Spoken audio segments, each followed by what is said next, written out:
السلام علیکم ورحمۃ اللہ وبرکاتہ۔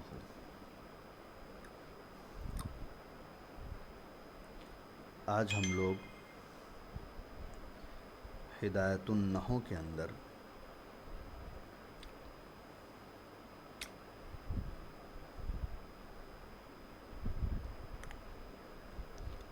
بارہواں سبق پڑھنے جا رہے ہیں تنازع فعلان کے متعلق۔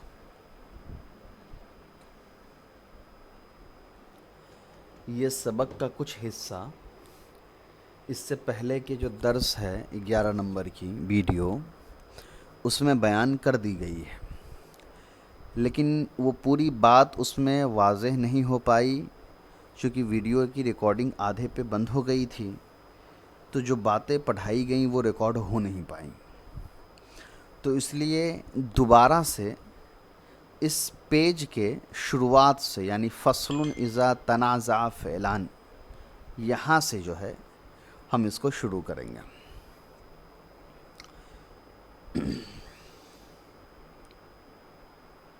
جیسا کہ عام معمول میرا رہا ہے، میں نے ہمیشہ یہ بات آپ سے گزارش کی ہے کہ کسی بھی نئے سبق کو پڑھنے سے پہلے پرانے سبق کو ایک بار ضرور دہرا لی جائے تاکہ آپ کو یہ سمجھ میں آ جائے کہ بحث کن چیزوں سے ہو رہی ہے، کون سی باتوں کے متعلق یہ ساری چیزیں ہو رہی ہیں اور اس میں ہم کو کیا سیکھنے کو ملے گا، کیا جاننے کو ملے گا۔ 11 نمبر کی ویڈیو جب آپ دیکھ لیں گے تو 12 نمبر کی یہ جو ویڈیو ہے اس کو سمجھنے میں آپ کو آسانی ہوگی اور یہ سمجھ میں آئے گا کہ یہ درس کہاں سے شروع ہوا ہے اور اس کا پیچھے سے کیا تعلق ہے۔ یہ بہت ہی پیچیدہ سبق ہے، اس لیے بہت دھیان سے سنیے گا، اور میرے پڑھانے کا وہی طریقہ رہے گا جو پہلے سے تھا۔ پہلے میں عبارت پڑھوں گا، پھر لفظی ترجمہ کر دوں گا اور پھر بورڈ پر ہم لوگ باقاعدہ اس کی پوری تشریحات کو سامنے رکھ کر کے سمجھیں گے۔ تو ایک بار آپ ضرور پرانے سبق کو کم سے کم 11 نمبر کی ویڈیو کو دوبارہ ضرور دیکھ لیجئے تاکہ آج کا سبق آپ کو آسانی سے سمجھ میں آ جائے، کیونکہ یہ مرفوعات کے بحث سے جڑی ہوئی ہے۔ چلیے تو شروع کرتے ہیں۔ فصل، پہلا فصل ہے اذا تنازع فعلانی، جب دو فعل آپس میں ٹکرائیں، لڑیں، فی اسم ظاہر، اسم ظاہر کے لیے یا اسم ظاہر کے سلسلے میں، بعدہما جو ان دونوں فعل کے بعد ہے۔ کس طور پہ یہ لڑائی ہو؟ این ارادہ کل واحد من الفعلین، یہ کہ ارادہ کرے ہر ایک فعل دونوں فعل میں سے، ان یعمل فی ذالک الاسم، کہ وہ عمل کرے اس اسم میں، فہذا انما یکون علی اربعۃ اقسام، تو پھر یہ ہوتا ہے 4 قسموں پر۔ یہ لفظی ترجمہ تھا، عبارت تھا، تو پہلے اس پوری عبارت کو پڑھ لیتے ہیں، ترجمہ کر لیتے ہیں، پھر میں بورڈ پہ آگے سمجھاؤں گا یہاں کیا بحث چل رہا ہے۔ الاول، پہلا طریقہ کون سا ہے؟ ان یتنازعا فی الفاعلیت فقط، کہ یہ دونوں فعل فاعل کے معاملے میں لڑائی کر رہے ہوں، نحو جیسے ضربنی و اکرمنی زید، مجھے مارا اور میرا اکرام کیا زید نے۔ الثانی، دوسرا، ان یتنازعا فی المفعولیت فقط، کہ یہ دونوں فعل مفعول ہونے میں لڑائی کر رہے ہو، نحو جیسے ضربت و اکرمت زیدن، میں نے مارا اور اکرام کیا زید کا۔ الثالث، تیسرا یہ، ان یتنازعا فی الفاعلیت والمفعولیت، کہ فاعل اور مفعول دونوں کے سلسلے میں لڑائی کر رہے ہوں، ویقتضی الاول الفاعل، تو پہلا فعل فاعل کا تقاضا کرتا ہو، والثانی المفعول، اور دوسرا مفعول کا تقاضا کرتا ہو، نحو ضربنی، مجھے مارا، واکرمت، اور میں نے اکرام کیا زیدن، زید کا۔ الرابع، اور چوتھی قسم ہے عکسہ، یعنی اس کا الٹا۔ کس طرح سے الٹا؟ کہ یقتضی الاول المفعول، کہ پہلا فعل مفعول چاہتا ہو، والثانی الفاعل، اور دوسرا فعل فاعل چاہتا ہو، یعنی اس کا جسٹ الٹا اوپر والے کا، جیسے ضربتو میں نے مارا، واکرمنی میرا اکرام کیا زید نے۔ وَعْلَمْ جان لو، ان فی جمیع ہذہ الاقسام ان تمام قسموں میں یجوز اعمال الفعل الاول جائز ہے فعل اول کا عمل کرنا، و اعمال الفعل الثانی اور دوسرے فعل کا عمل کرنا۔ یہاں تک پہلے سمجھ لیتے ہیں بحث کو، پھر آگے چلیں گے خلافاً للفراء سے۔ اتنے میں کیا بات ہوئی ہے اور کیا بحث چلی ہے اس کو ذرا سمجھ لیتے ہیں۔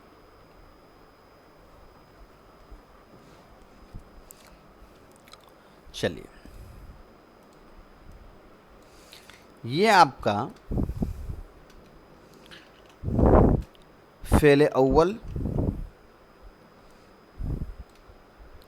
اور یہ آپ کا ہے فعل ثانی، نمبر ہی دے دیتا ہوں، فعل اول فعل ثانی۔ ان دونوں کا لڑائی کس چیز کے لیے ہو رہا ہے؟ اس کے بعد جو اس میں ظاہر ہے اس کے لیے، ٹھیک ہے؟ یعنی کہ دو فعل ہے ایک جملے میں، لیکن اسم ایک ہی ہے۔ مسئلہ یہ پھنس رہا ہے کہ یا تو آپ وہ اسم اس فعل کو دیجئے گا یا وہ اسم اس فعل کو دیجئے گا۔ یہ بالکل ایسے ہی ہے کہ دو بچے چاکلیٹ مانگ رہے ہوں دکاندار سے، اور دکاندار کے پاس ایک ہی چاکلیٹ ہے، وہ یا تو اس بچے کو دے سکتا ہے یا پھر اس بچے کو دے سکتا ہے۔ سیم وہی معاملہ یہاں پہ بھی ہے۔ اب ایک اسم ہے، فعل اول کہہ رہا ہے کہ میرے ساتھ آ جاؤ، فعل ثانی کہہ رہا ہے میرے ساتھ آ جاؤ۔ تو یہاں پر مصنف کہتے ہیں کہ اس کے چار طریقے ہیں۔ کیسے؟ ذرا دیکھیے۔ اب میں اس کو ہٹا دیتا ہوں۔ فعل اول یہ کہتا ہو اس میں ظاہر کو کہ میں تم کو فاعل بناؤں گا۔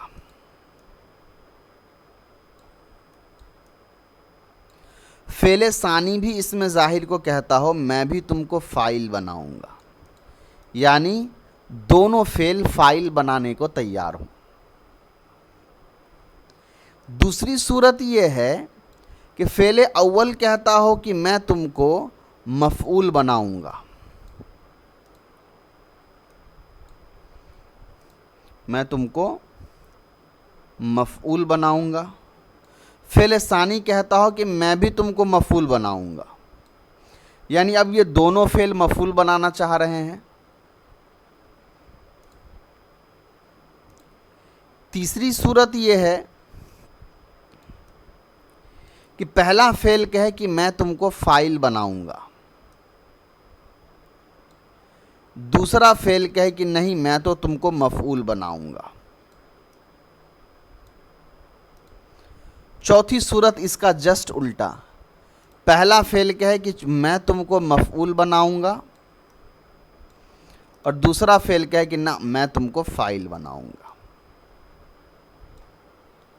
تو یہ چار صورتیں ہو گئیں، یعنی ایک اسم دو فعل لینے والے۔ اب ہم سب جانتے ہیں کہ فاعل ہو یا مفعول ہو، ان دونوں کا عامل فعل ہی ہوتا ہے۔ یہ اصل میں فعل ہوتا ہے جو اعراب بدلنے کا کام کرتا ہے، یعنی فعل ایک عامل ہوتا ہے جو اسم فاعل کو اور مفعول کو دونوں کے اعراب کو بدلتا ہے، دونوں کو اعراب دیتا ہے۔ تو جو اعراب دیتا ہے وہ عامل ہے، تو فعل جو ہوتا ہے وہ اصل میں عامل ہوتا ہے۔ اسی لیے یہ مسئلہ یہاں پر بن کے آ رہا ہے کہ یا تو دونوں فعل عامل بن کر کے اس میں ظاہر کو فاعل بنا دے گا، یا دونوں فعل عامل بن کے اس میں ظاہر کو مفعول بنا دے گا، یا ایک فعل یہ کہہ رہا ہے کہ نہیں میں فاعل بناؤں گا، دوسرا کہہ رہا ہے میں مفعول والا اعراب دوں گا۔ چوتھی صورت یہ کہ پہلا فعل کہہ رہا ہے کہ نہیں میں اس کو زبر دوں گا، اور دوسرا فعل کہہ رہا ہے کہ نہیں میں تو اس کو فاعل کا اعراب دوں گا، پیش دوں گا۔ تو یہاں مسئلہ اعراب کا آ رہا ہے کہ آخر ان کا اعراب کیا ہو، کیسے اعراب کو طے کیا جائے کہ ان پر کیا اعراب آنے چاہیے۔ تو یہ چاروں صورت سمجھ میں آ گئی۔ یہاں اس کتاب میں جو یہ چاروں باتیں لکھی ہیں وہ اسی صورت کو بیان کرنے کے لیے کہ تنازع الفاعلیہ کا مطلب دونوں فعل اس اسم کو پیش دینے کی کوشش کر رہے ہوں فاعل کے طور پہ۔ مفعولیہ سے مراد دونوں فعل اس اسم کو زبر دینے کی کوشش کر رہے ہو مفعول ہونے کی وجہ سے۔ تیسرا، فاعل اور مفعول میں پہلا فعل اس کو پیش دینا چاہ رہا ہو فاعل کی وجہ سے، اور دوسرا فعل اس کو زبر دینا چاہ رہا ہو مفعول ہونے کی وجہ سے۔ اور چوتھا اس کا الٹا، پہلا فعل اس کو زبر دینا چاہ رہا ہو مفعول ہونے کی وجہ سے، اور دوسرا فعل اس کو پیش دینا چاہ رہا ہو فاعل ہونے کی وجہ سے۔ وہ چاروں باتیں میں نے یہاں پر لکھ دی۔ عام قاعدہ یہ ہے کہ ہم کو اختیار ہے۔ کیا اختیار ہے؟ آپ کو من کرے تو یہ اسم ظاہر دے دیجئے پہلا فعل کو کہ وہ فاعل بنا لے، اور دوسرا فعل بیچارہ اسی فاعل سے کام چلا لے، یہ اختیار ہے۔ یا دوسری صورت کیا ہے، آپ دوسرے فعل کو دے دیجئے کہ وہ اس کو فاعل بنا لے اور پہلا فعل جو ہے وہ اس سے کام چلا لے۔ مطلب کیا ہے اس کو اب ذرا سمجھ لیجیے۔ اب یہاں سے دوسری بحث سمجھا رہا ہوں، اس کو مٹا لینے دیجیے مجھے۔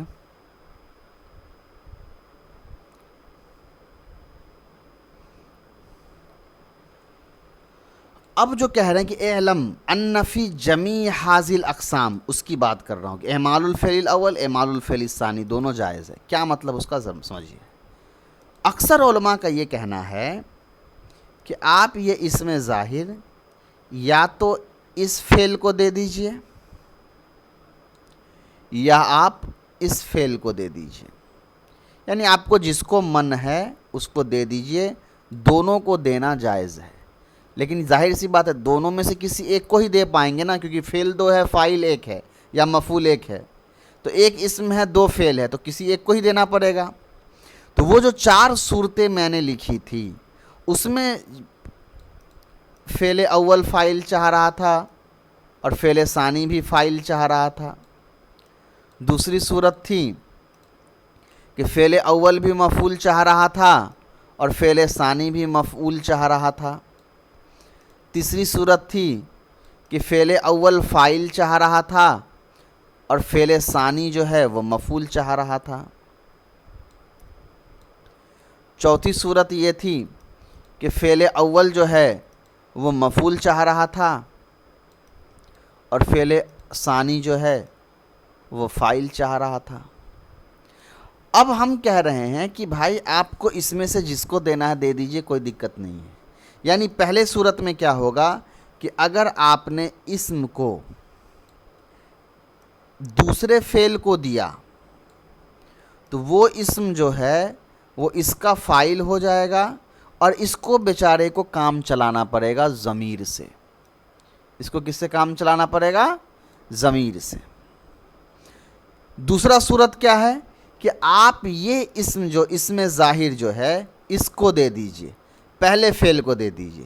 تو جیسے ہی پہلے فعل کو اسم ظاہر دیجئے گا، پھر دوسرے فعل کو یعنی فعل ثانی جو ہے اس کو ضمیر بننا پڑے گا، دوسرے فاعل کو ضمیر بننا پڑے گا۔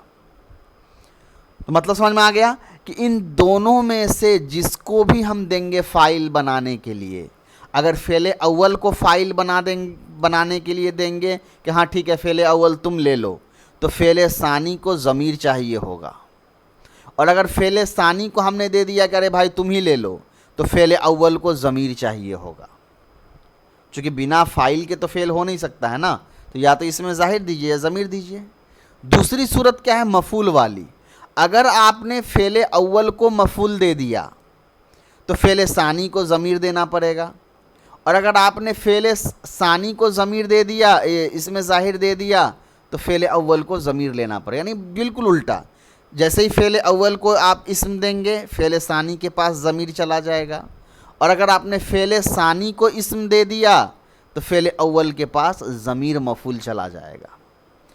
تیسری جو صورت ہے جس میں ایک فاعل ایک مفعول چاہ رہا ہے، تو اگر آپ نے فعل ثانی کو دے دیا اسم تو یہ مفعول بنا دے گا، تو فعل اول کے پاس ضمیر بچے گا فاعل، اور اگر آپ نے فعل اول کو دے دیا تو وہ اسم ظاہر کو فاعل بنا دے گا، اور فعل ثانی کے لیے جو مفعول ہے وہ ضمیر بن جائے گا۔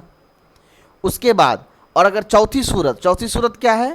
اگر آپ نے فعل اول کو دے دیا کہ لو بھائی تم مفعول بنا لو، تو فعل ثانی جو ہے اس کو فاعل کی ضمیر ملے گی، اور اگر آپ نے فعل ثانی کو دے دیا کہ لو بھائی تم فاعل بنا لو، تو فعل اول کو جو مفعول چاہیے تھا اس کو ضمیر کی صورت میں ملے گی۔ مطلب پوری بحث کا جو خلاصہ ہے وہ یہ ہے کہ جیسے ہی آپ کسی ایک فعل کو اسم ظاہر دیں گے، دوسرے فعل کو ضمیر دینا پڑے گا، چاہے وہ ضمیر فاعل کی ہو یا مفعول کی ہو، ٹھیک ہے؟ وہ آپ کے ہاتھ میں ہے، کوئی بھی دقت نہیں ہے۔ تو یہاں تک جو پوری بحث تھی وہ اسی چیز کی تھی۔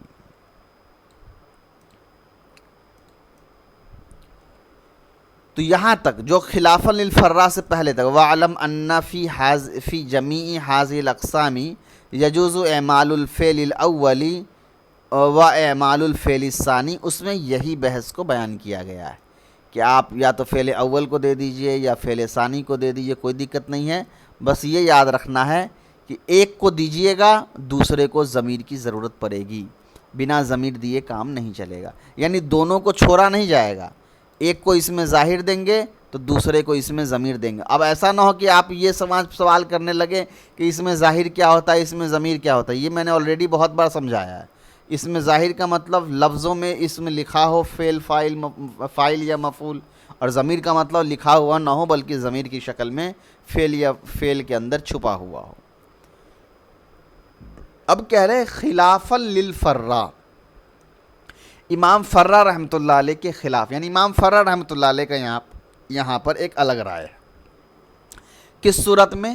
فی الصورۃ الاولی والثالثۃ، یہ جو پہلی صورت ہے اس میں اور یہ جو تیسری صورت ہے اس میں امام فرا رحمۃ اللہ علیہ کا الگ رائے ہے۔ کس بارے میں رائے ہے؟ ان یعمل الثانی، کہ عمل کرے ثانی، یعنی دوسرے فعل کو عمل دے۔ مطلب کیا ہوا؟ اب امام فرا رحمۃ اللہ علیہ یہ کہتے ہیں کہ وہ جو چار صورتیں میں نے بیان کی کہ دونوں یا تو فاعل چاہ رہا ہو یا دونوں مفعول چاہ رہا ہو یا ایک فاعل چاہ رہا ہو اور ایک مفعول چاہ رہا ہو یا ایک مفعول چاہ رہا ہو اور ایک فاعل چاہ رہا ہو، تو یہ چار صورتیں تھیں۔ امام فرا رحمۃ اللہ علیہ کا الگ رائے ہے پہلی صورت اور تیسری صورت کے سلسلے میں۔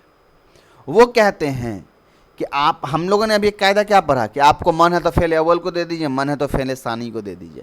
امام فرا کہتے ہیں کہ نہ، پہلی صورت میں فعل ثانی کو نہیں دیا جائے گا، اسی طریقے سے تیسری صورت میں اس والے میں بھی فعل ثانی کو نہیں دیا جائے گا، یعنی پہلی صورت میں اور تیسری صورت میں فعل اول کو ہی ملے گا، ثانی کو ہم نہیں دے سکتے ہیں اسم، یعنی اس کو نہیں دیا جائے گا، اس کو اس سے کام چلانا پڑے گا۔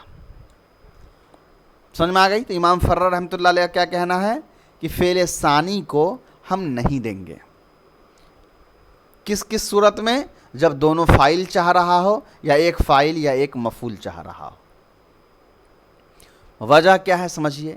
دلیلہ لزوم احد الامرین، دو معاملوں میں سے کسی ایک کا لازم ہونا، اما حذف الفاعل، یا تو فاعل کا حذف ہونا، او الاضمار قبل الذکری، یا پھر اضمار قبل الذکر ہونا۔ کیا ہے سمجھیں گے؟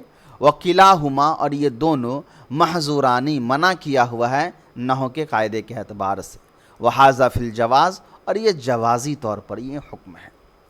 کیا مطلب ہے؟ اب سمجھ لیجئے امام فرا رحمۃ اللہ علیہ کی دلیل کیا ہے، وہ ایسا کیوں کہہ رہے ہیں؟ تو وہ یہ کہہ رہے ہیں کہ دیکھو، مان لو یہاں پر تم نے دو فعل لکھا، نصر و ضرب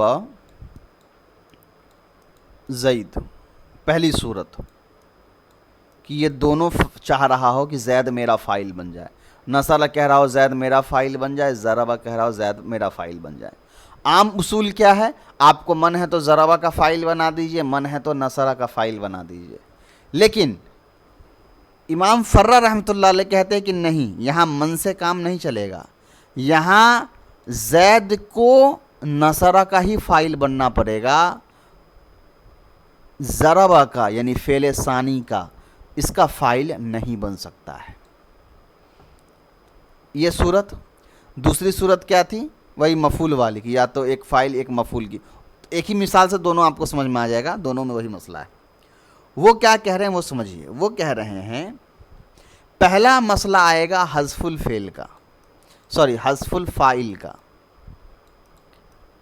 اور دوسرا مسئلہ آئے گا اضمار قبل الذکر کا, اضمار قبل الذکر.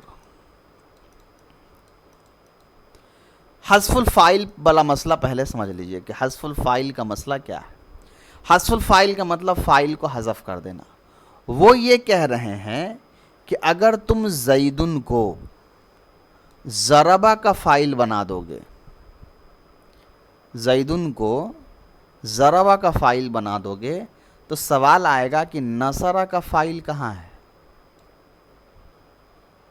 تو جب پوچھا جائے گا کہ نصرہ کا فاعل کہاں ہے, تو آپ دو دلیل دیں گے. ہر نحوین کے پاس یہی دو دلیل ہوگا. ایک کہ نصرہ کے اندر جو ضمیر ہے وہ فاعل ہے, یا دوسرا ہم نے فاعل کو حذف کر دیا ہے. حذف سے مراد کیا ہے کہ یہاں پر بھی زیدن لکھا ہوا تھا, ہم نے حذف کر دیا ہے, مان لیا کہ یہاں سے زیدن ہٹ گیا. یہی دو صورت ہے. یہ کہہ رہے ہیں کہ یہ دونوں صورت غلط ہے. پہلی صورت کیا ہے؟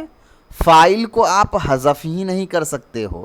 تو یہ جو دلیل آپ دو گے کہ فاعل تھا ہم نے حذف کر دیا ہے, وہ غلط ہو جائے گا, کیونکہ فاعل کبھی بھی حذف نہیں ہوتا ہے. فاعل کا کیوں حذف نہیں ہوتا ہے؟ کیوں حذف نہیں کر سکتے ہیں فاعل کو؟ تو فاعل کو اس لیے حذف نہیں کیا جا سکتا ہے کہ فاعل جو ہوتا ہے اصل ہوتا ہے. فاعل کیا ہوتا ہے؟ اصل ہوتا ہے. اصل کا مطلب دیکھیے, ہر جملے میں ایک اصل ہوتا ہے, یہ بات آپ جانتے ہیں نا. آپ مان لو مضاف مضاف الیہ پڑھتے ہو, تو مضاف مضاف الیہ میں بھی مضاف الیہ اصل ہوتا ہے نا, اور مضاف الیہ کی وجہ سے مضاف وجود میں آتا ہے. جیسے میں کہوں زید کی قلم, تو زید نے وہ قلم اپنے انڈر میں لیا ہے, تبھی تو ہم قلم کی نسبت زید کی طرف کر رہے ہیں نا. یا اسی طریقے سے مبتدا خبر ہو, میں کہوں الرجل عالم, آدمی عالم ہے, تو آدمی وجود میں ہے اسی لیے عالم بن رہا ہے نا. یا میں کہوں نصر زیدن, تو زید نے مدد کرنے کا کام کیا ہے, تب تو نصرہ کا فعل وجود میں آیا ہے. مطلب اگر اس کو میں نحوی اعتبار سے کہوں تو ہر جملے میں مسند الیہ اصل ہوتا ہے, اور مسند الیہ کی وجہ سے مسند وجود میں آتا ہے, یعنی مضاف الیہ کی وجہ سے مضاف زندہ ہوتا ہے, مبتدا کی وجہ سے خبر زندہ ہوتا ہے, فاعل کی وجہ سے فعل وجود میں آتا ہے, فعل زندہ ہوتا ہے. اگر فاعل نہ رہے فعل ہی نہیں ہوگا. سمپل سی بات ہے نا, اگر کام کرنے والا کوئی ہے ہی نہیں تو کام کیسے ہوگا؟ میں جب کہتا ہوں نصر زیدن, زید نے مدد کی, تو زید تھا تبھی تو مدد کرنے کا کام ہوا نا. اگر زید نہیں ہوتا تو مدد ہی نہیں ہوتا. آپ کہیے گا کوئی دوسرا فاعل, تو بھائی فاعل تو تھی نا. اگر فاعل نہ ہو تو فعل کا وجود ممکن ہی نہیں ہے. تو جب آپ کہیے گا کہ ہم تو فاعل کو حذف کر دیں گے, تو بھائی آپ فاعل کو کیسے حذف کر دیں گے؟ اگر فاعل حذف ہو گیا تو فعل زندہ کہاں رہا, فعل بھی مر جائے گا. تو آپ فاعل کو حذف نہیں کر سکتے ہیں, اور یہ بات سب جان رہے ہیں. تو پہلا رول ختم. اب کہیے گا اچھا ٹھیک ہے, ہم تو سمجھ گئے کہ فاعل کو حذف نہیں کر سکتے ہیں. دوسرا طریقہ کیا ہے؟ ہم یہ مان لیتے ہیں کہ نصرہ کے اندر جو ہے نا ہوا ضمیر ہے جو فاعل بن رہا ہے. تو اب دوسرا مسئلہ آئے گا اضمار قبل الذکر کا. اضمار قبل الذکر میں نے پہلے بھی شاید سمجھایا ہے, نہیں تو کوئی بات نہیں, اگر دھیان میں نہیں ہے تو میں ابھی بھی بتا دیتا ہوں. اضمار قبل الذکر کے لیے آپ کو پہلے سمجھنا پڑے گا ضمیر اور مرجع. ضمیر مرجع. عام طور پر ضمیر جو ہوتا ہے وہ مرجع کی طرف لوٹتا ہے. ٹھیک ہے, ضمیر جو ہوتا ہے وہ مرجع کی طرف لوٹتا ہے. اگر مرجع نہیں ہے تو ضمیر نہیں ہوگا. پھر دوسری طریقہ لکھنا پڑے گا کہ ضمیر کے پھر ایک الگ قسم دینی پڑے گی, مگر عام طور پر جو ضمیر لکھی جاتی ہے اس کے لیے مرجع چاہیے. مرجع کا مطلب کیا سمجھیے. مان لو میں نے یہاں پر لکھا نصر زید, زید نے مدد کی, و ضرب زید, اور زید نے مارا. تو یہاں پر میں نے دو بار زید کو لکھ دیا.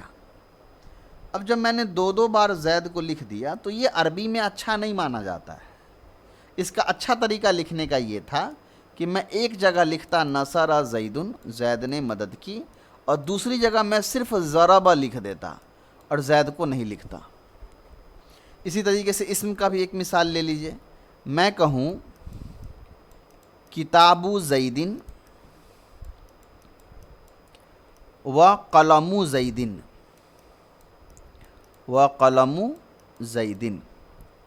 اب یہ طریقہ بھی صحیح نہیں ہے. اس میں بھی میں نے 2 بار زید کو لکھا. اس کا اچھا طریقہ لکھنے کا یہ ہے کہ آپ ایسے لکھیے کتاب زید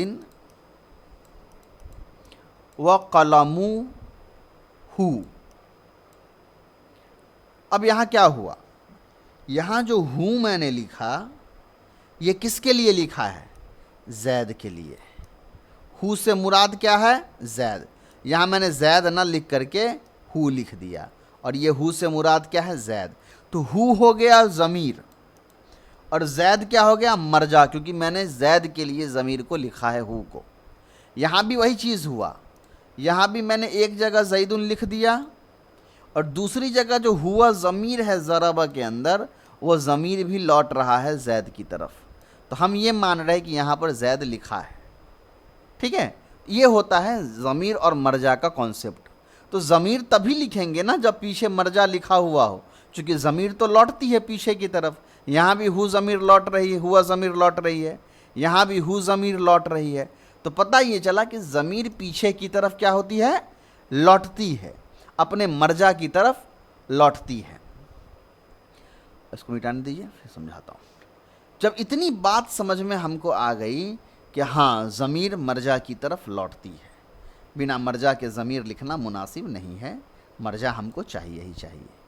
تو پھر سب سے بڑا مسئلہ یہ آ جاتا ہے کہ بھائی جب مرجع چاہیے تو آپ نے یہاں پر 2 جملہ لکھا ہے, نصر و ضرب زید, اور آپ نے کیا کیا, دوسرے فعل کو زید کا فاعل, زید کو دوسرے فعل کا فاعل بنا دیا.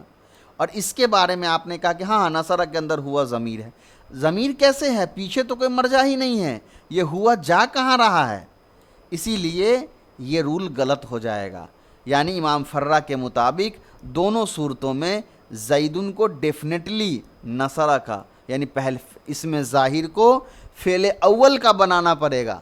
فعل اول چاہے فاعل مانگ رہا ہو تو فاعل بنا دیں گے, فعل اول مفعول مانگ رہا ہو تو مفعول بنا دیں گے, فعل ثانی کو ہم نہیں دے سکتے ہیں. اب آپ کہیے گا کہ بھائی اگر ہم فعل ثانی کو دے رہے ہیں, یعنی اس کو مٹانے لیتے ہیں پہلے. مسئلہ اب سوال یہاں پر ایک ہی آئے گا کہ اگر ہم فعل ثانی کو دے رہے ہیں تو کیا فعل اول میں دقت نہیں آئے گی. سوری, فعل اول کو ہم دے رہے ہیں نا, فعل ثانی میں تو دینا نہیں ہے, فعل اول کو, یعنی نصر زیدن و ضرب, میں نے ایسا لکھ دیا, یعنی جو اس میں ظاہر تھا اس کو میں نے زیدن, یہاں سے نصر زیدن ہٹا ہی دیتا ہوں تاکہ آپ کنفیوز نہ ہو. یہ ہے آپ کا زیدن. امام فرا کے مطابق میں نے کیا کیا, اس زیدن کو فعل اول کا فاعل بنا دیا. تو جب فعل اول کا فاعل بنا دیا تو اب اس ضرب کو ضمیر ملا, چونکہ ایک ہی اس میں ظاہر ہے, اس میں ظاہر جب اس کو مل گیا تو فعل ثانی کو ضمیر ملا. تو کیا یہاں پر جو ہوا ضمیر ہے وہ غلط نہیں ہوگا؟ بالکل نہیں ہوگا, چونکہ ہم یہ مان رہے ہیں نا کہ ہوا جو ضمیر ہے وہ زید کی طرف لوٹ رہی ہے, اور یہ زیدن جو ہے یہاں پہ لکھا ہوا ہے, بس جگہ اس نے بدل لیا ہے یہیں پہ, تو یہ ہوا ضمیر اس کی طرف لوٹ رہی ہے, تو پرفیکٹلی میچ کر گیا. یہ دلیل اور یہ مسئلہ ہے امام فرا رحمۃ اللہ علیہ کا، یہاں تک جو بات ہے۔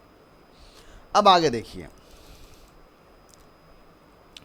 آگے کہہ رہے وَأَمَّا الْاخْتِيَارُ فَفِيهِ خِلَافُ الْبَصْرِيِّينَ۔ اب رہی بات پسندگی کی، پسندگی یعنی امام فرا کے اس اختلاف کو اگر چھوڑ دے تو عام طور پر قاعدہ یہی ہے کہ دونوں میں سے جس فعل کو دینا ہے دے دیجئے، کوئی بڑا مسئلہ نہیں ہے۔ تو اب کوفہ اور بصرہ کے نحوین کا آپس میں الگ الگ رائے ہے پسندگی کے معاملے میں، یعنی حکم یا وجوب کے معاملے میں نہیں۔ یعنی ہے نا بھائی کہ دیکھو ہم دونوں دے سکتے ہیں، پہلے فعل کو بھی دے سکتے ہیں، دوسرے فعل کو بھی دے سکتے ہیں، مگر ایک دماغ میں ایک بات رہتی ہے نا کہ اچھا کون سا ہوگا، پہلے فعل کو دینا اچھا ہوگا، دوسرے فعل کو دینا اچھا ہوگا۔ اب اس کے بارے میں بحث شروع ہو گئی ہے۔ بحث یہ ہے کہ بصری کا، کوفہ کے لوگوں کا، یعنی کوفہ کے نحو کے امام کا اور بصرہ کے نحو کے امام کا آپس میں اختلاف ہے۔ بصرہ کے جو علماء ہیں وہ کہتے ہیں فَإِنَّهُمْ يَخْتَارُونَ اعمال الفعل الثانی اعتبارا للقرب والجوار۔ چلیے اس کو پہلے مٹا لیتے ہیں پھر سمجھتے ہیں۔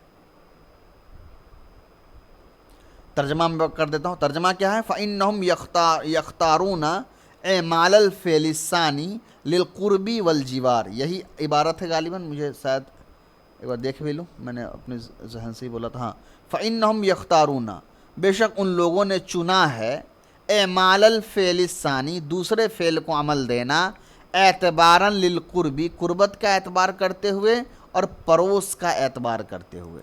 کیا مطلب ہوا؟ مطلب بالکل صاف واضح ہے۔ مطلب یہاں پر یہ لکھا ہوا ہے کہ بصرہ کے لوگوں نے، میں اس کو با سے ریپریزنٹ کرتا ہوں، بصرہ کے لوگوں نے یہ کہا کہ فعل ثانی کو، یعنی یہ اسم ظاہر جو ہے اس کو دے دینا چاہیے۔ کیوں دے دینا چاہیے؟ کیوں آپ اس کو پسند کر رہے ہیں؟ تو کہہ رہے ہیں کہ دو وجہ ہے، جیوار اور قرب، دونوں کے تقریباً ایک ہی معنی ہے۔ قربت کی وجہ سے، یعنی یہ اسم ظاہر جو ہے اس فعل کے بہت قریب ہے، اسی لیے اس کو ہی دے دینا چاہیے۔ کہاں اب اس کو اٹھا کر کے یہاں لائیں، دور ہو جائے گا، اس لیے اس کو دے دیتے ہیں۔ اور کوفہ کیا کرتے ہیں؟ والکوفیون، اور کوفہ کے لوگ یختارون اعمال الفعل الاول، پہلے فعل کے عمل کو پسند کرتے ہیں، مراعاتا للتقدیمی والاستحقاقی، رعایت کرتے ہوئے تقدیم اور استحقاق کا۔ مطلب کوفہ، اب میں یہاں پہ کاف سے لکھتا ہوں کوفہ، کوفہ کے لوگ کہتے ہیں کہ نہ، فعل اول کو دے دینا چاہیے۔ کوفہ کے لوگ کیا کہتے ہیں؟ اس کو کاف سے لکھتا ہوں بلیک کلر سے تاکہ یاد رہے کوفہ ہے۔ کوفہ کے لوگ کہتے ہیں نہیں نہیں، فعل اول کو دے دیجئے۔ دلیل کیا ہے؟ دلیل ہے استحقاق، استحقاق یا پھر تقدیم، دونوں کے ایک ہی معنی۔ تقدیم کے معنی پہلے، یعنی استحقاق معنی حقدار ہونا۔ وہ کہتے ہیں کہ فعل اول حقدار ہے۔ کیوں فعل اول حقدار ہے بھائی اس میں ظاہر کا؟ کہہ رہے ہیں یہ پہلے آیا نا، تو یہ وجود میں پہلے آیا، تو اس میں ظاہر پہلے اس کو ملنا چاہیے۔ تو دونوں کے یہاں تک کے اختلاف کو آپ کو سمجھ میں آ گیا ہے۔ اب یہاں سے ایک الگ مسئلہ ہے جس کو انشاءاللہ ہم الگ کلاس میں کریں گے، یہ بہت کمپلیکیٹڈ اور پیچیدہ مسئلہ ہے۔ یہاں تک بات سمجھ میں آ گئی ہے، تب آگے کا مسئلہ آپ آسانی سے سمجھ جائیے گا۔ میں ایسا کرتا کہ اس کو ترجمہ کر کے صرف سمجھا دیتا، لیکن شاید ترجمہ سے آپ نہ سمجھ پائے، تو بہتر ہے کہ اس کو اگلے کلاس میں ہی اسی طرح بورڈ پہ ہی سمجھا دیا جائے۔ چلیے ٹھیک ہے، اتنا ہی رہنے دیجیے۔ السلام علیکم ورحمۃ اللہ وبرکاتہ۔